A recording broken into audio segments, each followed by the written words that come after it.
అపర కోటీశ్వరులకి మాత్రమే వశమైనయి ఒకనాడు పెట్రోల్ బంకులు లేదా కుల రిజర్వేషన్‌లకి వశమైనయి. ఇన్ని సంవత్సరాల తర్వాత లేదా ఇన్ని దశాబ్దాల తర్వాత పెట్రోల్ బంకుల స్థానంలో పుట్టుకొస్తున్నటువంటి ఛార్జింగ్ స్టేషన్. ఈ ఛార్జింగ్ స్టేషన్‌లైన ఓపెన్ టెండర్‌లు ఇచ్చి జనాలకి పిలవచ్చు కదా! జనాలకివ్వచ్చు కదా!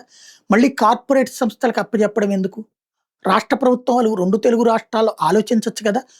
పోనీ ఆ టెండర్‌లో మీ కార్యకర్తలే అందుకోవచ్చు కదా! నిన్న మద్యం దుకాణాలు తీసుకున్నట్టుగా అలా తీసుకోవచ్చు కదా!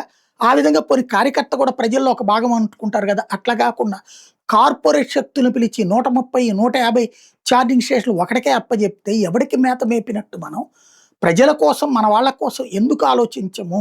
ఇవాళ యువతరానికి కనుక ఆ మధ్యన పవన్ కళ్యాణ్ గారు చెప్పినట్టు 10 మందికి కలిపి రూ. 10,00,000 ఒక ఛార్జింగ్ స్టేషన్ 10,00,000, 25,00,000 అవుతుందనుకుందాం. అది గనక ప్రభుత్వం ఒక 10 మంది యువతరానికి కలిపి అప్పజెప్తే లేదా ఒక నలుగురు యువకులకు కలిపి ఒక టీమ్‌గా తీసుకొచ్చి వాళ్ళకి బ్యాంక్ లోన్ ఇప్పించి అట్లాంటివి చేయిస్తే వాళ్ళ జీవితం సెటిల్ అయిపోతుంది కదా నలుగురిది. ఎందుకు ఆలోచించరు?